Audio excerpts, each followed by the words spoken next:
Hello दोस्तों, तो चलिए शुरू करते हैं आज का टॉपिक।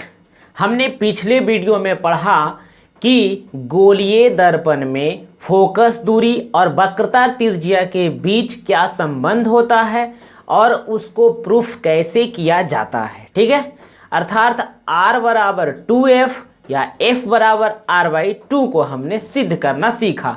तो चलिए आज की वीडियो में हम लोग सीखेंगे कि दर्पण सूत्र क्या है और इसे प्रूफ कैसे किया जाता है। उसको मतलब शुरू करने से पहले हम लोग छोटे छोटे कुछ प्रश्नों पर ध्यान देंगे। ठीक है, तो हमारा पहला प्रश्न है कि दर्पण सूत्र लिखें, यानी दर्पण सूत्र लिखें या गोलीय दर्पण में U का मतलब होता है वस्तु की दूरी, V का मतलब होता है प्रतिबिंब की दूरी और F का मतलब होता है फोकस दूरी। तो इसके बीच संबंध क्या है इसको लिखिए, है ना। ये दोनों एक ही चीज है। कहता है दर्पण सूत्र लिखें या तो गोलीय दर्पण में UVF में क्या संबंध है इसको बताएं। तो बताइए, दर्पण सूत्र कहे या इसकी संबंध को बोले तो इसका होता है 1/V + 1/U बराबर 1/F। ये होता है आपका दर्पण सूत्र। इसको इस प्रकार लिखें या इसको इधर से लिख दें 1/F बराबर 1/V + 1/U। ये दोनों एक ही है, सिर्फ LH को RHS में किया, RHS को LHS में हम लोग लिखे। दूसरा कहता है कि 1/F बराबर 1/V + 1/U। ये क्या है? तो यह जो है दर्पण सूत्र है। ये क्या है अभी हम ऊपर लिखें, इसको हम दर्पण सूत्र कहते हैं। कौन सूत्र कहते हैं इसको? तो इसी को हम बोलते हैं दर्पण सूत्र, यानी मिरर फार्मूला। क्लियर है। अगला कहता है निम्न में कौन सही है। ये 4 ऑप्शन आपको दिए गए हैं, 4 में कौन सही है। और इसमें से आपको देख कर ही लगता है कि यह दर्पण सूत्र को ही लिखा गया है ना। पहला ऑप्शन में देखिए प्लस प्लस प्लस, ये होगा नहीं। दूसरा ऑप्शन 1/F, 1/ यहाँ पर V होना चाहिए, यहाँ पर M है, ये भी नहीं होगा, मैग्निफिकेशन नहीं होगा। पहला ऑप्शन भी गलत हो गया। तीसरा ऑप्शन में देख लेते हैं, लगता है ये क्या है, इसी को सॉल्यूशन किया हुआ है ना। तो चलिए इसको ले लेते हैं 1/F। ठीक है, और इधर एलसीएम ले लीजिए। एलसीएम लीजिएगा तो V और U क्या होगा, नीचे हो जाएगा, और ऊपर में U यहाँ पर आ जाएगा प्लस में, और V यहाँ पर चल जाएगा प्लस में। अब इसको जरा देखिए, LHS को ऊपर करिए तो 1 नीचे हो जाएगा, तो इधर भी ऊपर नीचे कर दीजिए, VU ऊपर और ये वाला नीचे कर दीजिए, V + U नीचे। देखिए यही लिखा हुआ है ना, यही लिखा हुआ, अर्थात ये जो ऑप्शन नंबर कौन है, C सही हो जाएगा। तो ये कुछ छोटे छोटे सवाल हैं जो कि मिरर फार्मूला पर यानी दर्पण सूत्र से पूछे जाते हैं। तो इसको जल्दी से नोट करिए। हेलो दोस्तों, तो चलिए शुरू करते हैं, है ना। आज हम लोग सीखेंगे अवतल दर्पण में दर्पण सूत्र को साबित करना। ठीक है, अवतल दर्पण में दर्पण सूत्र को कैसे साबित किया जाता है। ठीक है, तो पीछे देखिए हम प्रश्न लिख चुके हैं। ये जो आप देख रहे हैं 1/F बराबर 1/V + 1/U, इसे ही हम कहते हैं दर्पण सूत्र यानी मिरर फार्मूला। क्लियर है यहाँ तक? तो चलिए शुरू करते हैं। आप देखिएगा, ढंग से देखिएगा कि हम किस प्रकार से चित्र बनाते हैं, उसी प्रकार से आपको भी बनाना है कॉपी में। ठीक है, अरे तो फिर मोबाइलवा से घुस के हम कॉपिया पर चलाएंगे। ठीक है, इधर ध्यान दीजिएगा। तो कहता है अवतल दर्पण में, तो अवतल दर्पण का ये चित्र बनाइए। तो अवतल दर्पण हम बनाते हैं इस प्रकार से, ये हमारा अवतल दर्पण है। ठीक है, ये क्या है, अवतल दर्पण है। इस प्रकार से बना लीजिएगा, अवतल दर्पण है। आप जो है चाप का इस्तेमाल करिए, है ना। चाप से बहुत खूबसूरत जो है दर्पण बनेगा। दर्पण का नाम रखिएगा MN। ठीक है, इतना किए। अब इसको हम देखिए लिखेंगे, यहाँ पर लिखेंगे माना कि MN एक अवतल दर्पण है। अवतल दर्पण है, अवतल दर्पण है। क्लियर है यहाँ तक? अब इसके बाद हम क्या करेंगे कि इस प्रकार से हम लेंगे, ये इसका प्रधान अक्ष होगा और ये इसका ध्रुव है और ये है प्रधान अक्ष। क्लियर है? तो यहाँ पर लिखेंगे इसका प्रधान अक्ष XP है, XP है, प्रधान अक्ष XP है। यहाँ पर इसका ले लीजिए फोकस, और यहाँ पर ले लीजिए इसका जितना ये फोकस होता है, फोकस दूरी उतना ही ये होता है। तो ये हो जाएगा हमारा सी वक्रता केंद्र। अब वस्तु को हम रख देंगे यहाँ पर, कहीं पर भी रख दीजिए ऐसे सीधा, है ना। वस्तु का नाम दीजिए ए और इसको दीजिए बी, ठीक है ना। एक्स पी देखिए इसका प्रधान एक्स पी है ना। एफ फोकस, सी वक्रता केंद्र है, सी वक्रता केंद्र है। क्लियर है। तो इस प्रकार से हम कुछ नहीं कर रहे हैं, जो इसमें पिक्चर में है उसी को हम लिख रहे हैं बारी बारी से, ठीक है।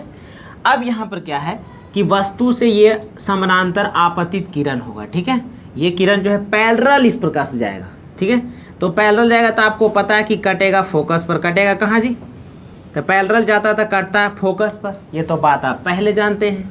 और दूसरा जो होगा ये जाएगा किधर, वक्रता केंद्र पर, तो वक्रता केंद्र पर जाएगा। और दर्पण इस प्रकार से है ना, दर्पण को आप कर्व कर दीजिए थोड़ा सा, तो दर्पण पर जाएगा यानी सी पर जाएगा प्रकाश की किरण, तो टकरा के सी पर ही लौटेगा और जहाँ कटा वहाँ पर बन जाएगा आपका प्रतिबिंब, यानी हो जाएगा ए डैश और ये हो जाएगा आपका बी डैश। क्लियर है।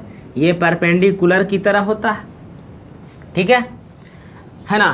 तथा वस्तु ए बी और प्रतिबिंब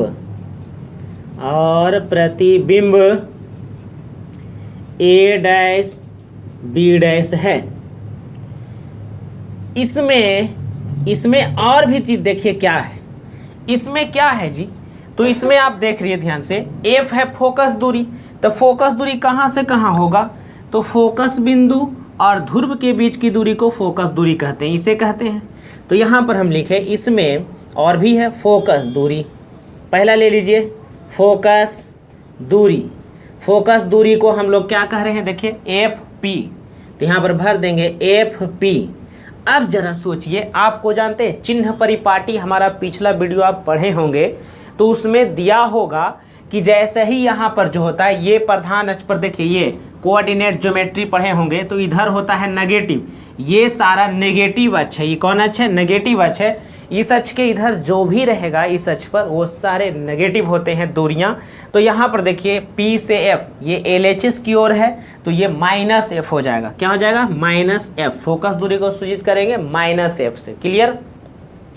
दूसरा देखिए वस्तु यहाँ पर है और ध्रुव यहाँ पर है। लेंस से वस्तु की दूरी को हम कहते हैं, लेंस से वस्तु का दूरी है ना, उसी को हम देखिए, तो यहाँ पर देखिए यहाँ पर दर्पण है, दर्पण से किसी वस्तु की दूरी को ही हम U द्वारा सूचित करते हैं। तो लिखेंगे यहाँ पर वस्तु दूरी, वस्तु की दूरी लिखिए, वस्तु की दूरी यानी हो जाएगा क्या जी, यहाँ B है और ये P है, तो इसको हम लिख देंगे BP और ये U होगा और ये नेगेटिव होगा क्योंकि यह जो है माइनस अक्ष पर है। क्लियर है यहाँ तक। अच्छा, अब देखो ध्यान से, ये तीनों के बारे में लिखना है, ठीक है।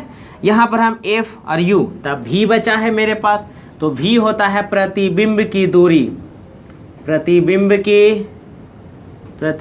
की दूरी। तो प्रतिबिंब देखो यहाँ पर बन रहा है और ये है B डैश और P है ना। तो यहाँ पर लेंगे क्या जी, B डैश P, इसकी दूरी को हम कहेंगे -V, क्योंकि यह भी तो LHS में लेंथ है, इधर ही है, तो -V हो जाएगा। यहाँ तक आपको समझ में आ गया होगा। तो चलिए आगे बढ़ाते हैं टॉपिक को, ठीक है। अब यहाँ पर देखो, इसमें कुछ नहीं करना है, करना क्या है कि इसमें दो ट्रायंगल बन रहा है, ठीक है। तो यहाँ पर देखो ये वाला एक त्रिभुज बन रहा है और ये एक त्रिभुज ये बन रहा है, ठीक है। इसी में हम लोग चलेंगे। तो चलिए त्रिभुज ABC, तो चलिए ABC एंड त्रिभुज A dash B dash C, है ना, A dash B dash C। देखो ध्यान से, A dash B dash C, यह त्रिभुज कुछ आपका इस प्रकार बन रहा है ना, ध्यान दीजिएगा, इस प्रकार बन रहा है। ऐसा त्रिभुज यहाँ पर देख लो, ऐसा रचना बन रहा है ना, समझने के लिए यहाँ पर लिख दिए। अब इस त्रिभुज को हम क्या करेंगे, सर्वांगसम करेंगे, नहीं समरूप करेंगे, ठीक है, क्योंकि छोटा लग रहा है, ये बड़ा लग रहा है, ठीक है।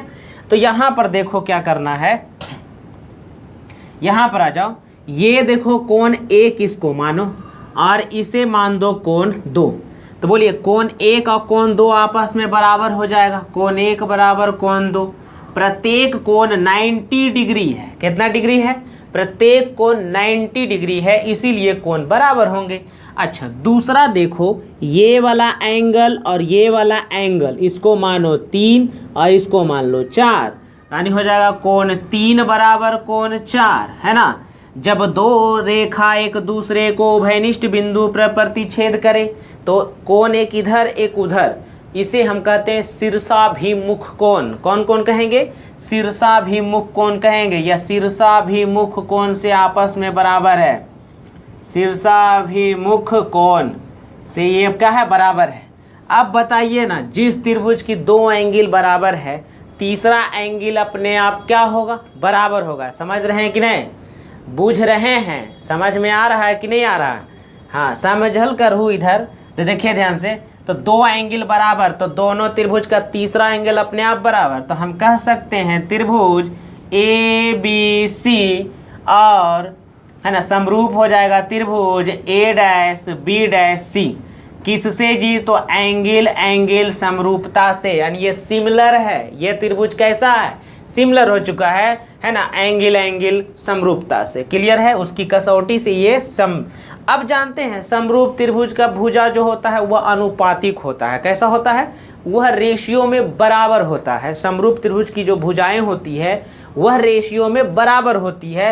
अब रेशियो में बराबर होगी तो चला करिए ना, आप देर क्यों कर रहे हैं? इधर ये लंब है, छोटा त्रिभुज में लंब देखिए ये है, तो लंब इसका, तो इसका लंब लेंगे, इसका आधार तो इसका आधार लेंगे, इसका कर्ण तो इसका कर्ण लेंगे। क्या कहते हैं? समझ रहे हैं? तो लंब बराबर क्या है जी? तो लंब बराबर इधर है ए बी, इसका लंब बराबर क्या है जी? तो यहाँ पर है ए डैश बी डैश। कोई दिक्कत?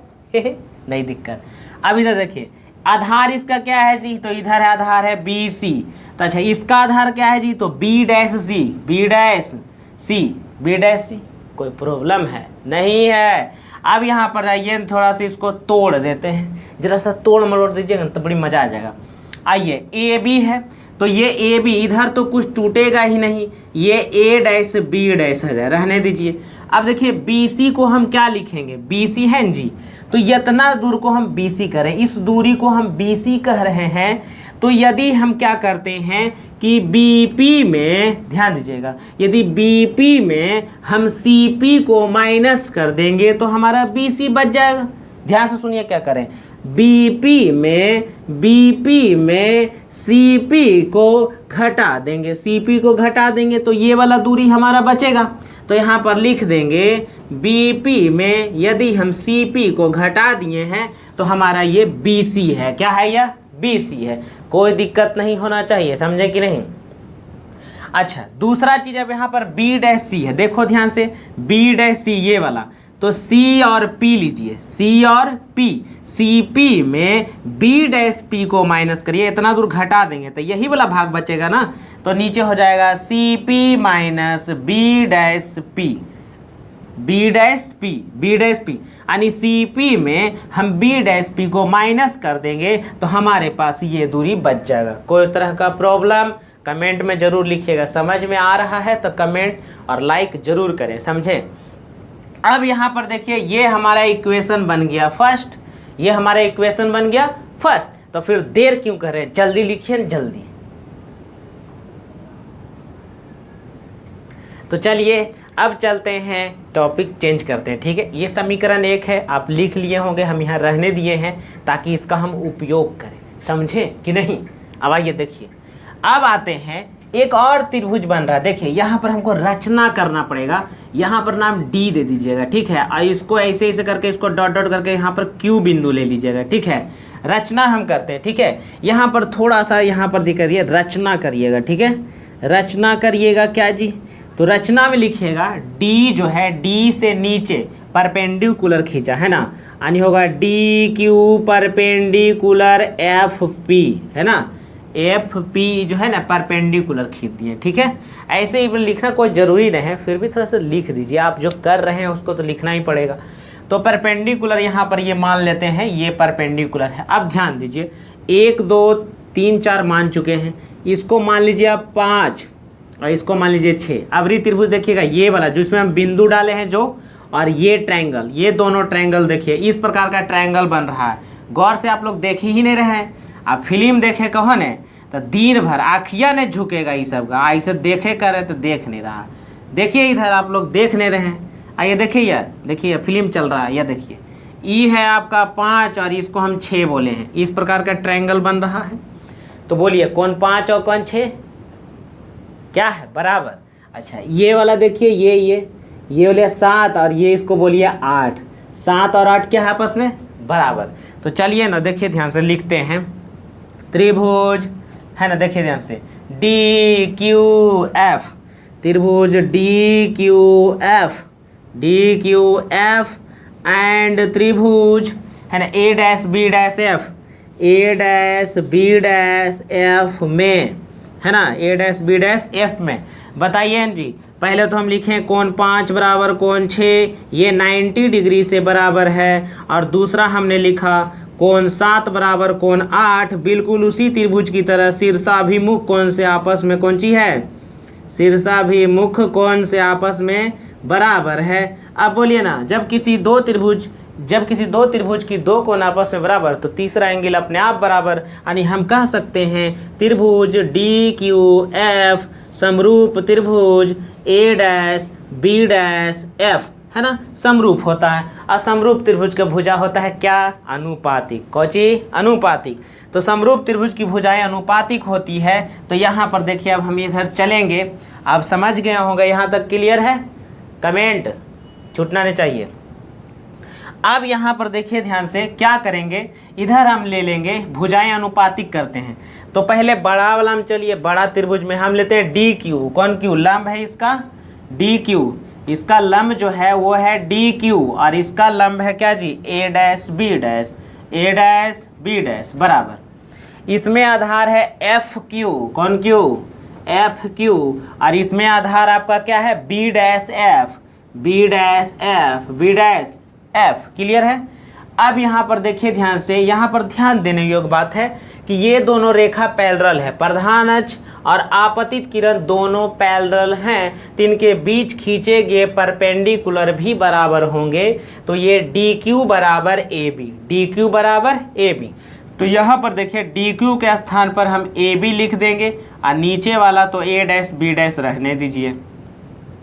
FQ यहाँ पर देखिए ध्यान से, FQ है तो FQ को अभी नहीं बदलिए, रहने दीजिए अभी।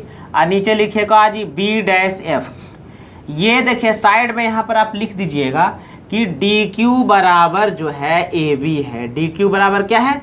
ये DQ बराबर क्या है जी? AB है। कोई दिक्कत नहीं। आइए अब ध्यान दीजिए, यहाँ पर लिखेंगे AB। यहाँ पर ध्यान दीजिए, एक पॉइंट यहाँ पर छोटा सा लिखेगा। चूंकि मानते हैं, ऐसा माना कि ये Q जो है ना वह PA बिंदु है। Q को P मान लेते हैं। माना कि Q P दोनों एक ही बिंदु हैं। दोनों क्या हैं? एक ही बिंदु हैं। ठीक है, ये दोबारा मान रहे हैं ना, तो ये पुनः लिखेगा। पुनः माना कि Q और P दोनों एक ही पॉइंट हैं, तो एक ही पॉइंट मान लेते हैं। अब देखिए क्या करेंगे, जब एक ही है तो ये FP बोलो चाहे FQ बोलो, दोनों तो लेंथ बराबर हो जाएगा। तो इसीलिए हम लेंगे AB बटा A', बराबर, ये हो जाएगा FQ के जगह पर FP अब बटा हो जाएगा B', ये हो जाएगा। अब ध्यान देने योग्य बात है, अब देखिए ध्यान से AB बटा A', B'। अब यहाँ पर देखो FP को हम तो फोकस कहते हैं, तो इसको तो हम कुछ नहीं कहेंगे, चुपचाप लिख देंगे। देखो ध्यान से B', ये वाला दूरी को आप कैसे लिखिएगा? तो B', में FP को घटाएंगे तभी ना होगा। तो यहाँ पर लिख देंगे B', में FP को घटाइए, है ना। ये हमारा समीकरण कितना है? समीकरण 2 है। समीकरण 2 है। अब जरा देखो ना, देखो इसीलिए हम नहीं मिटाए थे, समझे? क्योंकि समीकरण 1 में LHS आप देख रहे हैं, वह LHS दोनों तो बराबर हो गया, तो RHS भी आपस में क्या हो जाएगा जी? बराबर हो जाएगा। ठीक है, तो यहाँ पर से हम इसको थोड़ा सा मिटा रहे हैं, ठीक है, इसको मिटा दें। यहाँ पर देखिए लिख रहे हैं, तो इसीलिए हम चलेंगे समीकरण 1 एंड किस से, 2 से। समीकरण 1 एंड किस से जी, 2 से चलेंगे। तो LHS LHS तो बराबर हो गया, तो RHS बराबर करेंगे। समीकरण का एक क्या है देखिए, तो BP माइनस CP बटा CP माइनस B' बराबर समीकरण 2 का RHS देखिए, FP बटा B' माइनस FP, ये हो गया। अब इसको हम मिटा देंगे, ये मिटा देना चाहिए, हम रखे हुए थे आपको समझाने के लिए, ठीक है ना। समीकरण 1 हम पहले लाए होंगे जिससे चल रहे हैं। तो यहाँ पर देखिए ध्यान से, थोड़ा सा एक लाइन का वैल्यू भर देते हैं। BP को हम क्या कहेंगे देखिए, तो B से लेके P तक, B से लेके P तक माइनस U, है ना, माइनस U। फिर माइनस CP को क्या कहेंगे, C से लेके P तक, C से लेके P तक। तो ये इतना फोकस, ये भी फोकस, फोकस फोकस 2 फोकस यानी 2F हो जाएगा, है ना, 2F। ये भी हो जाएगा माइनस में, कुछ हो जाएगा माइनस में। अच्छा, नीचे CP, तो CP बराबर फिर हो जाएगा 2F यानी डबल फोकस है, वो भी माइनस में। माइनस B' देखिए ध्यान से, B' को हम क्या मानेंगे, तो B' को हम यहाँ पर मानेंगे माइनस, प्रतिबिंब की दूरी है तो माइनस हो जाएगा V, और बराबर इधर भी मान रखिए FP को हम माइनस F कहेंगे, माइनस F हो गया। B' को हम क्या मानेंगे, तो इसको मानेंगे माइनस V, और फिर minus FP focus minus F। इस प्रकार से हम सारा वैल्यू रख दिए हैं। अब इसी को हल करेंगे, हमारा आंसर प्राप्त हो जाएगा। तो जल्दी करिए। तो चलिए अब देखिए, ये हमारा लास्ट लाइन था, तो इसको देखिए हम यहाँ पर लिख रहे हैं, इतना सॉल्यूशन आपका हो जाएगा, ठीक है। ये देखिए ऐसे माइनस U है और माइनस माइनस प्लस हो जाएगा क्या जी, 2F हो जाएगा, और वटा नीचे देखिए माइनस 2F होगा, माइनस 2F होगा, है ना। फिर होगा माइनस माइनस प्लस भी हो जाएगा, ठीक है। इधर आ जाइए तो उधर होगा माइनस F हो जाएगा, और नीचे आ जाइए तो होगा माइनस V, और माइनस माइनस क्या हो जाएगा जी, प्लस F, ठीक क्लियर है। अब यहाँ पर देखो ध्यान से, क्या करेंगे कि क्रॉस मल्टीप्लिकेशन करेंगे, इसको इसके साथ और इसको इसके साथ क्रॉस गुना करेंगे। तो पहले माइनस V को दोनों से गुना करिए, ठीक है, पहले माइनस V को दोनों से करिए। तो माइनस V, F ना, F दिमाग में लगेगा तो फोड़ देंगे, देखिए ध्यान से, माइनस V तो इससे गुना करिए, तो माइनस माइनस प्लस U और V हो जाएगा। फिर ये प्लस है, ये माइनस है, प्लस माइनस माइनस V, और ये क्या है 2FV हो जाएगा। फिर यहाँ पर देखिए यहाँ से F से गुना करिए इसमें, तो plus minus minus FU, clear है। फिर इसको इससे गुना करिए, इससे करिए, तो प्लस प्लस प्लस हो जाएगा 2F, F गुना F क्या होगा, F², एक तरफ कंप्लीट। अब बराबर इधर देखिए, इधर करिए इससे, माइनस F से दोनों में, तो माइनस माइनस हो जाएगा प्लस 2F², और ये हो जाएगा क्या जी, अच्छा यहाँ पर तो आ ही जाएगा, क्यों इधर करें, 2F² और प्लस माइनस माइनस F और V, क्लियर है। अब यहाँ से देखिए, ये दोनों प्लस पॉजिटिव पॉजिटिव मिल रहा है, काट देंगे, क्लियर, कहानी खत्म। अब यहाँ से देखो ध्यान से, यहाँ पर क्या करते हैं, ये देखो पॉजिटिव है तो इसको रहने दीजिए, इधर इसको U और V रहने दीजिए, बाकी सारा उधर कर दीजिए। पहले से देखिए उधर क्या, देखिए ये वाला माइनस है तो उधर जाएगा तो जाएगा प्लस 2FV, और ये वाला देखिए माइनस है तो इधर होगा प्लस F और U, और ये तो पहले से इधर है, ये है FV, क्लियर है। अब यहाँ पर देखिए ध्यान से, UV, अब इधर ये देखिए ये 2 है और सिंगल है, 2 में से एक चला जाएगा तो सिर्फ बचेगा FV, और ये बचेगा प्लस F और U। अब बताओ ना, ये हमें प्राप्त हो जाता है, लेकिन हमको साबित करना था बटा में, कुछ करना था बटा में। बटा में अब कैसे आएगा, तो हम लिखेंगे दोनों तरफ, कौन तरफ लिखेंगे, दोनों तरफ UVF से भाग देने पर, कुछ देने पर, भाग देने पर, यानी दोनों से डिवाइड करिए तो हो जाएगा UV, अब भागा देंगे UVF से, डिवाइड कर दिए। इधर भी है FV और भाग देंगे UVF से, प्लस FU और डिवाइड करेंगे UVF से। अब यहाँ पर देखो ये से ये कैंसिल हो जाएगा और ये पर देखो एफ भी से एफ भी कैंसिल हो गया और यहाँ भी देखो क्या है एफ यू, तो यू और एफ कैंसिल। अब आपके पास बच रहा है 1/f बराबर 1/u प्लस 1/v। अब इसके अकॉर्डिंग लिख दीजिए जिस प्रकार से सजा के लिखा हुआ है। आंसर तो आ चुका है ना, v को इधर कर दीजिए और u को इधर कर दीजिए। यही आपका था दर्पण सूत्र साबित करने का। PROVED प्रूफ्ड हो गया, इसको आप लाइन को मिटा दीजिए। क्लियर है? तो इस प्रकार से क्या होता है कि अवतल दर्पण में दर्पण सूत्र साबित किया जाता है। ठीक है, यदि यह फार्मूला साबित करने में आपको बहुत अच्छा से समझ में आया तो हमारे चैनल को सब्सक्राइब करें, लाइक करें और शेयर करें। Thank you.